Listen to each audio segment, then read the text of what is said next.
இதுக்கு முன்னாடி நான் சொன்ன ஃபில்டர்ஸ் எல்லாமே பார்த்திங்கன்னா எப்படி ஃபோட்டோஸ் எடுக்கிற ஃபில்டர்ஸ் யூஸ் பண்ணி ஸோ இந்த மாதிரி விஷயங்களுக்கு தான் நம்ம வந்து சில ஃபில்டர்ஸ்லாம் பார்த்துருக்கோம் நம்ம.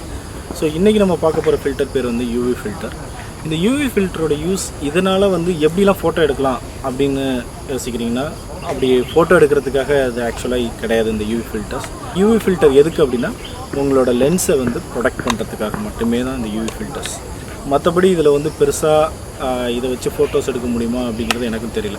இதனால் இதை யூஸ் பண்ணுறதுனால என்ன நடக்கும் அப்படின்னா, நீங்கள் அடிஷ்னலாக ஒரு கிளாஸ் போடுறீங்க உங்கள் லென்ஸ் மேலே, அதனால் உங்கள் பிக்சரோட குவாலிட்டி கொஞ்சம் டிகிரேட் ஆகும். இந்த மாதிரி யூவி ஃபில்டர்ஸ் நீங்கள் யூஸ் பண்ணுறீங்க அப்படின்னா நீங்கள் கண்டிப்பாக வந்து ஒரு நல்ல காஸ்ட்லியான யூவி ஃபில்டர்ஸ் யூஸ் பண்ணிங்கன்னா அந்த இமேஜ் குவாலிட்டி உங்களுக்கு வந்து குறையாது. ஸோ இந்த யூவி ஃபில்டர்ஸ் எப்படி இருக்கும் அப்படின்னா, இந்த மாதிரி பிளெயின் கிளாஸ், வேறு எதுவுமே இருக்காது, இந்த பிளைன் கிளாஸ் இருக்கும். ஸோ உங்கள் லென்ஸ் மேலே அப்படி நீங்கள் ஃபிட் பண்ணிட்டீங்க, உள்ளே ஃபிட் பண்ணிங்கன்னா ஸ்டாண்டர்டாகவே நீங்கள் ஃபிட் பண்ணியே வச்சுக்கலாம் உங்கள் யூவி ஃபில்டர், இந்த ஃபில்டரை. ஸோ இதனால் என்ன ஆகும், இப்போ ஏதாச்சும் வாட்டர்ஸ் வருதுன்னா வாட்டர் இந்த ஃபில்டர் மேலே தான் படும், டஸ்ட்டு வந்தாலும் இந்த டஸ்ட்டு இந்த மேலே தான் படும். இப்போ சப்போஸ் உங்கள் லென்ஸ் கீழே விழுந்துச்சுன்னா கூட இந்த ஃபில்டர் தான் அடி வாங்கும். இந்த ஃபில்டர் மட்டும்தான் முடியும் உங்கள் லென்ஸுக்கு எந்த டேமேஜ் இல்லாமல் கொஞ்சம் கவர் பண்ணிக்கும். ஸோ அதோட மெயின் யூஸ் தான் இந்த UV filters. UV filters use பண்ணிங்கன்னா உங்கள் லென்ஸை ப்ரொடெக்ட் பண்ணிக்கிறீங்க, அவ்வளோதான். வேறு எதுவுமே இந்த யூவி ஃபில்டர்ஸ் வச்சு நம்ம ஒன்றும் பண்ண போகிறோம்.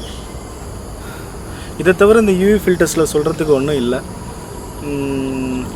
இது ஒரு ஷார்ட் வீடியோ, அவ்வளோதான். தேங்க்யூ. ஸோ இந்த வீடியோ உங்களுக்கு பிடிச்சிருந்துச்சுன்னா லைக் பண்ணுங்கள், ஷேர் பண்ணுங்கள், கமெண்ட் பண்ணுங்கள். தேங்க்யூ.